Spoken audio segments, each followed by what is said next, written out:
Good morning everyone और happy Ramnavami to all. आज रामनवमी है और चलिए पढ़ाई को शुरुआत करते हैं। तो आज की हम लोग पढ़ाई किससे शुरुआत करेंगे? Motion along a straight line, यहाँ से हम लोग पढ़ाई को शुरू करेंगे। तो सबसे पहले यहाँ पे हमको दो कॉन्सेप्ट जानने की जरूरत है, जो कि डिस्प्लेसमेंट और डिस्टेंस होता है। तो फॉर एन एग्जाम्पल, आप अभी दिल्ली से निकले और आपको चेन्नई जाना है, जिसका लगभग आपको ट्रेवल करना है कितना 100,000 किलोमीटर आपको ट्रेवल करना है। लेकिन आप गए हो मुंबई होकर, तो यहाँ से आपका मुंबई पड़ता है आपको 500 किलोमीटर और आप फिर मुंबई से चेन्नई जाते हो 1000 किलोमीटर। तो लगभग आप ट्रेवल तो 1500 किलोमीटर कर रहे हो। लेकिन जब आपका दोस्त देख रहा है कि दोस्त आपको फोन करके पूछ रहा है कि आप कहाँ हैं, तो आप बोल रहे हो चेन्नई पे हो। तो चेन्नई पे हो, इसका मतलब वो सोच रहा है कि आप दिल्ली से चेन्नई चले गए हो और आपने 1000 किलोमीटर ट्रेवल किया। उसके हिसाब से आपने 1000 किया है, लेकिन अपने हिसाब से आपने 1500 किलोमीटर ट्रेवल किया है। तो अब समझते हैं डिस्प्लेसमेंट और डिस्टेंस क्या होता है, और इस एग्जांपल के थ्रू हम लोग रिलेट करेंगे इस चीज को। तो सबसे पहली बार डिस्प्लेसमेंट होता है शॉर्टेस्ट डिस्टेंस या फिर चेंज इन पोजीशन वेक्टर। तो आपका चेंज क्या हुआ? आप दिल्ली पे थे और आप चेन्नई गए, यानी कि आपका चेंज इतना ही हुआ है। भले ही आप कहां से होकर जा रहे हैं वो फर्क नहीं पड़ता है, आपने कितने का चेंज लिया है वो आपको फर्क पड़ता है। तो आप कितना चेंज किया? 1000 किलोमीटर। तो ये आपका हो गया डिस्प्लेसमेंट। और डिस्प्लेसमेंट मतलब आपने कितना डिस्प्लेस किया। अब आते हैं डिस्टेंस पे। एक्चुअल पाथ जो ट्रेवल आपने किया था वो होता है डिस्टेंस, यानी कि ये आपका जो आपने ट्रेवल किया था, मुंबई होकर गए थे 1500 किलोमीटर, तो ये आपका एक्चुअल पाथ ट्रेवल हो गया। तो आशा करता हूं आपको डिस्प्लेसमेंट और डिस्टेंस समझ में आ गया होगा। और वेक्टर के फॉर्म में लिखना होता है तो ओरिजिन वेक्टर लिखते हैं दोनों का, यानी कि यहाँ पे मान लेते हैं ओरिजिन है, ये एक ग्राफ ऐसे ड्रॉ करते हैं। तो यहाँ से एक दिल्ली का हमने ओरिजिन वेक्टर बनाएंगे, फिर चेन्नई का बनाएंगे। चलो मान लेते हैं इसका आर आई है, इसका आर एफ है। तो आपका जो R F minus are I factor होगा वो आपको मिलेगा अपना पोजीशन। वैसे वेक्टर की नॉलेज होनी तो चाहिए मोशन इन प्लेन करने के लिए। तो motion along a straight line पढ़ने के लिए आपको वेक्टर की नॉलेज नहीं चाहिए। जब हम लोग मोशन इन प्लेन हम लोग पढ़ेंगे, तब हम लोग थोड़ा बहुत वेक्टर देख लेंगे, तो हमारी जो क्वेश्चन है वो सॉल्व हो जाएगी। यहाँ पे इतना जरूरत नहीं पड़ेगा। बस आपको डिस्प्लेसमेंट और डिस्टेंस याद रखना है। डिस्प्लेसमेंट एक वेक्टर क्वांटिटी होता है और डिस्टेंस एक आपका स्केलर क्वांटिटी होता है। ठीक है, अब चलते हैं वेलोसिटी पे। वेलोसिटी क्या होता है? Distance cover per unit time. तो एक यूनिट टाइम में आपने कितना डिस्प्लेसमेंट कवर किया। तो इसके दो प्रकार होते हैं, एक v एवरेज होता है और एक v इंस्टेंटेनियस होता है, यानी कि एवरेज वेलोसिटी और इंस्टेंटेनियस वेलोसिटी। जब भी आपको कोई भी चीज का एवरेज या इंस्टेंटेनियस पूछ रहा हो, तो सबसे पहली बात, एवरेज का मतलब होता है एक परफेक्ट टाइम इंटरवल में, यानी कि आप इतने एक बड़ा सा टाइम इंटरवल रहता है, 1 सेकंड से मान लो 5 सेकंड 4 सेकंड, ये टाइम इंटरवल में आपने क्या कुछ किया उसको हम लोग एवरेज में गिनते हैं। और एक पर्टिकुलर टाइम में अगर पूछा जाए, यानी कि एट टाइम, मतलब समझो आप 10 बजे यहाँ से निकल गए और 10:30 को यहाँ पे पहुंचे, तो 10:25 को जो आपका स्पीड रहेगा वो आपका वेलोसिटी, मतलब इंस्टेंटेनियस स्पीड या इंस्टेंटेनियस वेलोसिटी हो जाएगा। वेलोसिटी में आपका डायरेक्शन भी रहता है, यानी कि ऐसे नॉर्मली आप कह सकते हैं कि मैं अब दिल्ली से मुंबई की ओर जा रहा हूं with a speed of 5 metre per second, यानी कि 5 मीटर पर सेकंड तो आपका स्पीड हो गया, लेकिन आप इसमें एक डायरेक्शन भी दे रहे हैं कि आप दिल्ली से मुंबई की ओर जा रहे हैं, तब ये पूरा टोटल वेक्टर बन जा रहा है। यानी कि वेलोसिटी में क्या होता है? आपका डायरेक्शन होता है और स्पीड में आपका डायरेक्शन नहीं होता है। बस फर्क इतना सा है कि वेलोसिटी में आप डिस्प्लेसमेंट पर यूनिट टाइम करेंगे और स्पीड में आप distance covered per unit time करेंगे। एवरेज के लिए आपको क्या करना पड़ेगा? टोटल डिस्प्लेसमेंट जितना भी आपने किया बाय टोटल टाइम, आपको जितना भी लगा, 10 घंटे 5 घंटे जितना भी लगा, ठीक है। और इंस्टेंटेनियस में आपको क्या करना पड़ेगा? उसका डिफरेंशिएशन करना पड़ेगा, क्योंकि आपको एक पर्टिकुलर टाइम में निकालना है। सेम चीज आप स्पीड के साथ भी अप्लाई कर सकते हैं, सेम फॉर्मूला बनता है। बस यहाँ पे एक वेक्टर क्वांटिटी होता है, यहाँ पे स्केलर क्वांटिटी होता है। आपको वेक्टर और स्केलर में बहुत डिफरेंशिएट करना आना चाहिए, तब जाके आपकी ये चैप्टर्स जो हो पाएंगे। और आने वाले फिजिक्स के जितने भी चैप्टर हैं उसमें आपके सारी चीज वेक्टर्स में ही बहुत सारी चीज यूज होते हैं, तो उसको आपको पढ़ने की जरूरत बहुत है। फिर एक नॉर्मल सा नोट आता है, क्या होता है? Distance is greater than equals to displacement. देखिए यहाँ पे डिस्टेंस क्या है, हमने जो ट्रेवल किया है वो बड़ा है। कभी कभी क्या होता है, हम ये वाला नहीं कवर करके हम सीधा ही चले जाते हैं, तो जो सीधा जाता है उसमें क्या होता है? डिस्टेंस और डिस्प्लेसमेंट सेम होता है। तो डिस्टेंस हमेशा बड़ा होगा या फिर उसके समान होगा, उससे छोटा कभी भी नहीं हो सकता। तो कहीं आपको ऑप्शन में दिखता है एग्जाम में कि डिस्टेंस छोटा है, तो वो ऑप्शन रॉन्ग है, उसको टिक करना। आप अगर पूछा होगा इनकरेक्ट तो आप टिक करके आएंगे, अगर नहीं पूछा होगा तो उसको आप नहीं टिक करेंगे, ठीक है। अब चलते हैं नॉर्मल से क्वेश्चन के थ्रू हम लोग समझते हैं कि एवरेज स्पीड निकालते कैसे हैं। तो सबसे पहली बात, एक डिस्टेंस है जिसका टोटल डिस्टेंस हो जाएगा x1 प्लस x2 हो जाएगा, ठीक है। इसमें पहले तो v1 स्पीड से t1 टाइम के लिए चला, फिर v2 स्पीड से t2 टाइम के लिए चला। तो एवरेज स्पीड अगर निकालेंगे तो टोटल डिस्टेंस निकालेंगे। पहले तो टोटल डिस्टेंस कितना होगा? x1 प्लस x2, और टोटल टाइम क्या होगा? t1 plus t2। हमें पता है क्या है? हमें पता v equals to x by T होता है। तो यहां से हम लोग x का वैल्यू निकाल सकते हैं v इंटू टी। तो x1 का वैल्यू क्या हो जाएगा? v1 t1 हो जाएगा और x2 का v2 t2 हो जाएगा। तो इस वजह से यहाँ पे हमने v1 t1 x1 t1 का फॉर्म लिख दिया। अब क्या होता है ना, दो टाइप के क्वेश्चन आते हैं। एक टाइप के क्वेश्चन में क्या कहता है कि इक्वल टाइम इंटरवल में उसने अलग अलग डिस्टेंस अलग अलग स्पीड से ट्रेवल किया है बोलेगा, यानी कि उसके पास दो स्पीड है ऐसे v1 और v2, लेकिन उसने टाइम कितने कितने के लिए चलाया, t टाइम और t टाइम के लिए उसने चलाया। अब हम लोग देखते हैं इसमें ऐड करते हैं, यहाँ पे बस वैल्यू को पुट करेंगे, ठीक है। अब v1 की जगह पे हमने t पुट किया, यहाँ पे v2 t, तो t यहाँ पे कॉमन गया तो v1 प्लस v2 t हो गया मल्टीप्लाई, और यहाँ पे t प्लस t 2t हो गया तो 2t, यहाँ से t कटा तो v1 प्लस v2 बाय 2 हो गया, ठीक है। तो जब टाइम इंटरवल सेम रहता है तो आपको एरिथमेटिक मीन निकालना है, यहाँ पे कितने वेलोसिटी होंगे उतने आपको करना है। सॉरी, यहाँ पे आपको 2 लिखना है तो मैं 2 लिख देता हूँ यहाँ पे, तो ये 2 हो जाएगा। तो अगर बहुत सारे वेलोसिटी होंगे तो v1 प्लस v2 प्लस ऐसे डॉट डॉट डॉट vn तक आप लिखेंगे डिवाइडेड बाय n, यानी कि एरिथमेटिक मीन आप निकालेंगे, ठीक है। अब चलते हैं हम लोग, जब टाइम मतलब अलग अलग टाइम पे वो सेम इंटरवल ट्रेवल करता होगा, जैसे कि मान लेते हैं v1 उसने स्पीड में x डिस्टेंस ट्रेवल किया, फिर v2 स्पीड में उसने x डिस्टेंस ही ट्रेवल किया। अलग अलग स्पीड तो है लेकिन डिस्टेंस उसने सेम ट्रेवल किया, तो टाइम भी अलग अलग लगेंगे, ठीक है। इस टाइम पे क्या किया जाएगा, हम तो पहले x पुट करेंगे x1 x2 की जगह पे, ठीक है, उसको पुट कर दिए, और t1 और t2 का वैल्यू पुट करेंगे। हमें पता है x इक्वल टू vt होता है, तो t क्या हो जाएगा, x बाय v हो जाएगा, तो x1 v1 t1 हो जाएगा। सॉरी, यहाँ तो x1 नहीं x ही होगा क्योंकि हम x डिस्टेंस से ट्रेवल कर रहे हैं, और t2 equal to x bye v2 हो जाएगा। तो यहाँ पे हमने ऐसे लिख दिया। अब यहाँ पे कॉमन चला जाएगा, x तो कट जाएगा, फिर आएगा आपका 2 divided by 1 by v1 plus 1 by v2। ऐसे अगर बहुत सारे रहेंगे तो आप ऐसे लिख सकते हैं v average equals to n divided by 1 by v1 plus 1 by v2 plus dot dot dot dot 1 by vn, तो n नंबर तक निकाल सकते हैं। तो ये दो चीज हो गए, जहां पे टाइम इंटरवल सेम रहेगा तो ये यूज करेंगे, और अगर डिस्टेंस इंटरवल ये रहेगा तो ये यूज करेंगे, ठीक है। अब आते हैं एक्सीलरेशन क्या होता है। एक्सीलरेशन क्या होता है, पर सेकंड कितना चेंज हो रहा है वेलोसिटी में, ठीक है। इसका मतलब तो सीधा समझ में आ रहा है कि एक सेकंड में कितना चेंज हो रहा है आपके वेलोसिटी में। तो इसका भी दो होता है, एवरेज और इंस्टेंटेनियस। अभी मैंने बताया एवरेज क्या होता है, इंस्टेंटेनियस क्या होता है। एक टाइम इंटरवल के लिए एवरेज होता है और एक सर्टेन टाइम के लिए आपको इंस्टेंटेनियस बोला जाता है। तो इसका same formula del V by del T D by D T, इसमें कुछ समझने लायक चीज है नहीं, फॉर्मूला ही है, बस उसको याद रखना है, ठीक है। अब देखो, जब हम लोग डिस्प्लेसमेंट को मतलब डिफरेंशिएशन करते हैं तो वेलोसिटी मिलता है, वेलोसिटी को डिफरेंशिएशन करते हैं तो एक्सेलरेशन मिलता है, और एक्सेलरेशन को इंटीग्रेट करते हैं तो चेंज इन वेलोसिटी मिलता है। तो इसको आपको याद रखना है, चेंज इन वेलोसिटी होता है। तो इसको आप नोट के फॉर्म पे लिख सकते हैं यहाँ पे, या फिर खुद भी चेंज कर सकते हैं नोट में, जब भी आपको ये नोट का पीडीएफ मिल जाएगा। या फिर इसको अगर इंटीग्रेट करेंगे तो आपको ये मिलेगा, चेंज इन पोजीशन मिलेगा आपको, ठीक है। एक चीज आपको याद रखनी है, आप जब भी इंटीग्रेट करेंगे तो आपको चेंज इन मिलेगा, तो वो चीज आपको याद रखनी है, ठीक है। अब इक्वेशन ऑफ मोशन ये कब वैलिड होता है, जब आपका एक्सेलरेशन इक्वल्स टू कांस्टेंट होता है। जब एक्सेलरेशन कांस्टेंट हो तब आपको ये फॉर्मूला आप यूज कर सकते हैं, नहीं तो आप ये फॉर्मूला यूज नहीं कर सकते। तो ये चीज आपको याद रखनी है, ठीक है। अब चलते हैं, इसका 4 फॉर्मूला होता है। v equals to u plus A T, B square equals to v square plus 2as होता है, और एक s is equal to ut plus half at square. और ये होता है एक फॉर्मूला जहां यहाँ से डिराइव होता है, ये होता है sn। sn का मतलब क्या होता है कि nth सेकंड में उसने कितना डिस्टेंस ट्रेवल किया। चलो मान लेते हैं एक बॉडी है जो 10 सेकंड के लिए ट्रेवल किया, तो 9 सेकंड में, मतलब जो 9 और 10 सेकंड के बीच में उसने कितना ट्रेवल किया, वो निकालने के लिए ये फॉर्मूला आप यूज कर सकते हैं। बस आपको n का वैल्यू निकलना है, यहाँ पे u plus a by 2 into यहाँ पे लिख देंगे 9 इंटू 1, तो ठीक है। और ये a और t u का वैल्यू दे देंगे, आपका sn आ जाएगा, वो वाला जो डिस्टेंस होगा वो आपको मिल जाएगा, ठीक है। अब चलते हैं मोशन अंडर ग्रेविटी, ये समझते हैं। सबसे पहले फ्री फॉल समझेंगे, फिर आपको थ्रो, मतलब वो जो थ्रो करने वाला आप समझ जाएंगे।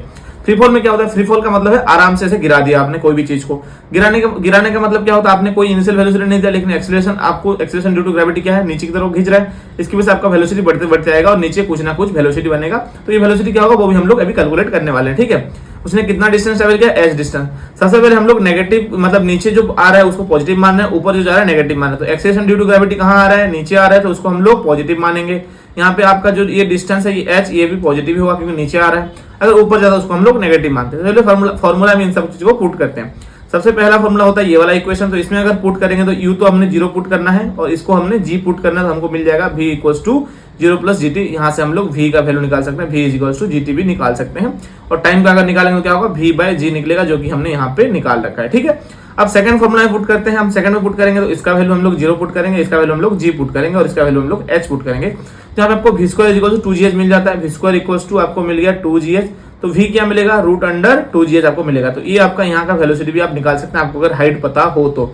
ये फॉर्मूला तब यूज करना जब आपको हाइट पता हो, ठीक है। अब चलते हैं हम लोग हाइट निकालने के लिए। हाइट निकालने के लिए क्या कर सकते हैं, ut plus half at square use कर सकते हैं। यहाँ पे आपको 0 पुट करना है, हाफ ये जी टी स्क्वायर हो गया, तो यहाँ से आपका हाइट मिल गया h is equal to half G T square. यहाँ पे दो फॉर्मूला हाइट के निकलते हैं। ये आपका तब निकालना जब वेलोसिटी पता हो, ये आपका तब जब टाइम पता हो, ठीक है। ये आपका टाइम कब निकाल सकते हैं आप, जब वेलोसिटी पता हो या फिर आपको हाइट पता हो, ठीक है। तो ये सारे फॉर्मूला आपको याद रखने। और सेम चीज आप अगर किसी इनिशियल वेलोसिटी के साथ मतलब उसको चेंज मतलब थ्रो कर रहे हैं, यानी कि ऐसे थ्रो किया आपने, तो वहां पे बस आपको यहाँ करना है कि यहाँ पे आपको यू लगा देना है, यहाँ सारी जगह पे आपको यू लगा देना, बाकी सारे फॉर्मूला आपके सेम ही रहेंगे। तो ये लेकिन ये फॉर्मूला यहाँ पे डिराइव नहीं होगा क्योंकि इसमें यू कहीं पे भी नहीं है, तो ये सारे फॉर्मूला इसमें यूज नहीं होंगे, लेकिन ये जो तीनों फॉर्मूला ये यूज होंगे। तो याद रखना जो इक्वेशन ऑफ मोशन है ये हमेशा वैलिड होता है अगर एक्सेलरेशन कांस्टेंट है, और यहाँ पे एक्सेलरेशन कांस्टेंट है। आपको पता कैसे एक्सेलरेशन कांस्टेंट है, क्योंकि यहाँ पे जी एक्ट हो रहा है हमेशा, तो जी कांस्टेंट होता है, उसका value 9.8 metre per second square होता है, लेकिन हम लोग उसको 10 मीटर पर सेकंड स्क्वायर लेके सॉल्व करते हैं क्वेश्चन में, और कभी कभी ये लेके भी सॉल्व करते हैं अगर बोला गया हो तो। ठीक है, अब देखते हैं, कंसीडर करते हैं air resistance. Air resistance consider करने से क्या होता है, सबसे पहले हम लोग डिसेंडिंग को देखते हैं। डिसेंडिंग में क्या होता है, u इक्वल टू 0, हमने 0 पे उसको मतलब ड्रॉप किया, अब नीचे तो उसमें g लग रहा है, लेकिन एयर रेजिस्टेंस क्या होता है, वो हमेशा, रेजिस्टेंस का मतलब ही क्या होता है, वो हमेशा आपको अपोज करेगा। तो अगर नीचे जा रहा है कोई बॉडी तो उसको ऊपर ठेकेलेगा, जैसे आपके रिलेटिव होते हैं, आप अगर ऊपर खींच रहे हैं तो आपको नीचे खींचते हैं, आपके दोस्त भी ऐसे होते हैं, अगर कहीं ऊपर चीज बढ़ रहे होंगे तो आपको वो डिस्टर्ब करेंगे, ये करेंगे वो करेंगे, तो वो एक रेजिस्टेंस की तरह काम करते हैं। तो रेजिस्टेंस क्या करता है, हमेशा अपोज करता है, तो नीचे जाने वाली बॉडी को ऊपर ले गया, तो ए नेट क्या हो जाएगा, जी नीचे लग रहा है और ए आपका नेगेटिव हो रहा है, जी माइनस ए। तो अगर टाइम निकालेंगे ये वाले फॉर्मूले से यहाँ पे, तो क्या लिखेंगे यहाँ पे 2h/g माइनस ए, तो आपका जी जो है वो ए नेट जो है वो थोड़ा 10 से कम ही है क्योंकि घट रहा है यहाँ पे, तो आपका टाइम क्या होगा, ये अगर घटेगा तो आपका टाइम बढ़ेगा, यानी कि नीचे आते वक्त जो होगा थोड़ा बढ़ेगा। जैसे कि आप इन दोनों चीजों में देखें, अगर मैं इसको फेंकता हूं तो इसमें क्या होता है, थोड़ा एयर रेजिस्टेंस ज्यादा लगता है क्योंकि ये पेपर है, पेपर का वेट कम होता है, तो इसमें एयर रेजिस्टेंस ज्यादा लगता है, इसलिए ये थोड़ा लेट में आता है। और जैसे इसको फेंकता हूं तो ये जल्दी आता है, तो इसमें थोड़ा एयर रेजिस्टेंस कम लगता है। तो जितना कम एयर रेजिस्टेंस उतना आपको कम टाइम लगेगा, ज्यादा एयर रेजिस्टेंस होगा तो ज्यादा टाइम आपको लगेगा।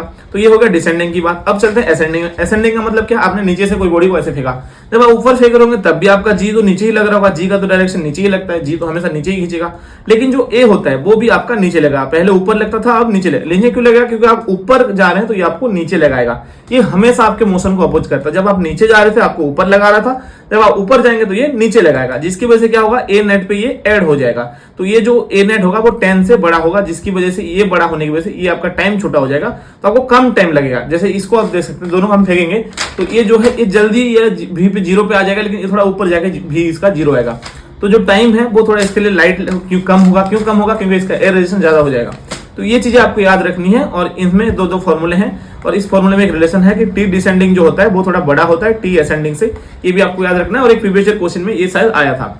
अब चलते हैं ग्राफ्स में, जहां पे सबको दिक्कतें आती हैं। ठीक है, सबसे पहला ग्राफ क्या होता है, पोजीशन टाइम ग्राफ। पहली बात तो ग्राफ से डरना ही नहीं है, ग्राफ को बस रीड करना आना चाहिए। देखिए अब ग्राफ को रीड करते हैं और क्या समझते हैं ग्राफ से वो देखते हैं। देखिए यहाँ पे क्या है, एक्स टी ग्राफ है, और टाइम तो बढ़ रहा है लेकिन एक्स आपका जो एक ही जगह पे है, यानी कि 10 है तो ये 10 पे ही एक्स है, यानी कि आप अगर दिल्ली में हैं खड़े तो आप दिल्ली में ही खड़े हैं, भले ही 1 बजा है, 2 बजा हो, 3 बजा हो, टाइम बढ़ते जा रहा है पर आप एक ही जगह पे खड़े हैं। इसका मतलब आपका पोजीशन चेंज नहीं हो रहा है और आपका स्लोप 0 है। और पोजीशन चेंज कब नहीं होता, जब आपका वेलोसिटी 0 हो। तो यहां से आप निकाल सकते हैं स्लोप 0, वेलोसिटी 0।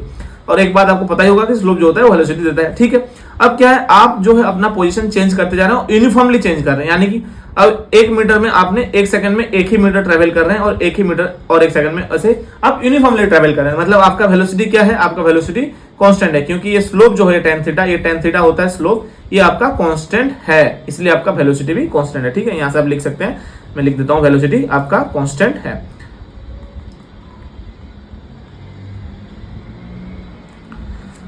फिर चलते हैं सामने वाले ग्राफ पे। यहाँ पे ये वाले ग्राफ को हम लोग रीड करते हैं, सॉरी ये वाले ग्राफ नहीं, ये वाले ग्राफ को रीड करते हैं, ये सेकंड ग्राफ रीड करते हैं। ठीक है, अब ये ग्राफ में क्या करेंगे, इसमें क्या होता है, ये जो आपका पोजीशन है ये चेंज हो रहा है, चेंज तो हो रहा है। यहाँ पे आपको स्लोप क्या दिख रहा है, स्लोप आपका नेगेटिव दिख रहा है, तो स्लोप आपका नेगेटिव दिख रहा है, तो वेलोसिटी भी आपका नेगेटिव होना चाहिए, वेलोसिटी आपका नेगेटिव हो रहा है।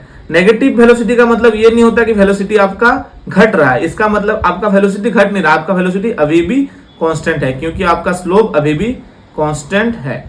अब इसका मतलब क्या है, ये थोड़ा सा कंफ्यूजिंग सी बात हो जाती है कि वेलोसिटी नेगेटिव है लेकिन कांस्टेंट है। इसका मतलब ये है, पहले आप दिल्ली से आगे जा रहे थे, यानी कि पहले आप दिल्ली में थे और यहाँ से आप चेन्नई की तरफ जा रहे थे, इसका मतलब आपका वेलोसिटी तो कांस्टेंट ही था और आपका डायरेक्शन भी इधर था, तो इसलिए पॉजिटिव था। लेकिन अब क्या कर रहे हैं, आप चेन्नई से रिटर्न कर रहे हैं, जिसकी वजह से आपको हम बोल रहे हैं वेलोसिटी नेगेटिव है।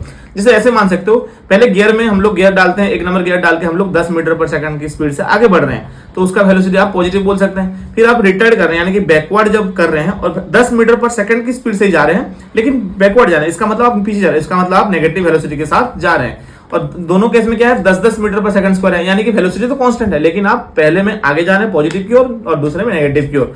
तो नेगेटिव का मतलब ये होता है कि ये पीछे की ओर जा रहा है, जिसका मतलब है ये जो पहले ट्रेवल किया था ये नीचे की ओर जा रहा है, यानी कि इसका जो पोजीशन है वो नेगेटिव में चेंज हो रहा है। ठीक है, अब आते आते फिर यहाँ पे आपको नेगेटिव में आ जाएगा। अब चलते हैं फोर्थ ग्राफ में, ये समझते हैं यहाँ पे आपका स्लोप क्या है। हर पॉइंट में देखना स्लोप जब निकालोगे तो ये थीटा आपका स्लोप ऐसे ऐसे ऐसे इंक्रीजिंग है। स्लोप अगर इंक्रीजिंग होगा तो आपका वेलोसिटी भी आपका इंक्रीजिंग होगा। ठीक है, लेकिन वेलोसिटी इंक्रीजिंग है मतलब क्या है, इसके पास एक्सेलरेशन कुछ ना कुछ, यहाँ पे एक्सेलरेशन 0 था क्योंकि यहाँ पे आपका वेलोसिटी कांस्टेंट था। अगर वेलोसिटी कांस्टेंट होता है तो एक्सेलरेशन 0 होता है, लेकिन यहाँ पे वेलोसिटी कांस्टेंट नहीं है, वेलोसिटी बढ़ रहा है, हर टाइम बढ़ रहा है, इसका मतलब यहाँ पे एक्सेलरेशन कांस्टेंट है। और सेम चीज यहाँ पे क्या हो रहा है, स्लोप डिक्रीजिंग है।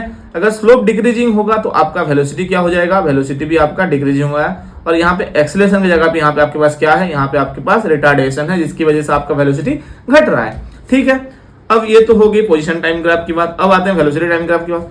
सेम यहाँ पे जो 5 ग्राफ बने थे, ये 5 ग्राफ आपके वेलोसिटी टाइम ग्राफ में बनते हैं। बस यहाँ पे ये चीज है कि यहाँ पे वेलोसिटी चेंज नहीं हो रहा है, यहाँ पे एक कांस्टेंट वेलोसिटी के साथ मूव कर रहा है 10 मीटर पर सेकंड। और कांस्टेंट वेलोसिटी होगा तो पोजीशन चेंज होगा कि नहीं। अगर मैंने आपको कुछ वेलोसिटी दिया 10 मीटर पर सेकंड, तो ये मूव करते जाएगा, मतलब इसका पोजीशन हर टाइम पे चेंज हो रहा है। तो यहाँ पे पोजीशन तो चेंज हो रहा है लेकिन वेलोसिटी चेंज नहीं हो रहा है, और एक्सेलरेशन 0 है क्योंकि वेलोसिटी कांस्टेंट है। ठीक है, अब वेलोसिटी ये थीटा जो है ये आपका tan थीटा, यहाँ पे स्लोप क्या है, कांस्टेंट है। स्लोप कांस्टेंट का मतलब क्या है, आपका यहाँ पे एक्सेलरेशन भी कांस्टेंट है, यहाँ पे कुछ ना कुछ एक्सेलरेशन है, लेकिन यहाँ पे वेलोसिटी हर टाइम में चेंज हो रहा है। यानी कि पहले अगर 2 मीटर पर सेकंड की स्पीड था, फिर 4 मीटर पर सेकंड हुआ, फिर 6 मीटर पर सेकंड हुआ, फिर 8 मीटर पर सेकंड, यानी कि हर सेकंड ये 2-2 का चेंज हो रहा है। यानी कि इसका जो एक्सेलरेशन है वो 2 है, यानी कि कांस्टेंट एक्सेलरेशन के साथ ये चेंज हो रहा है।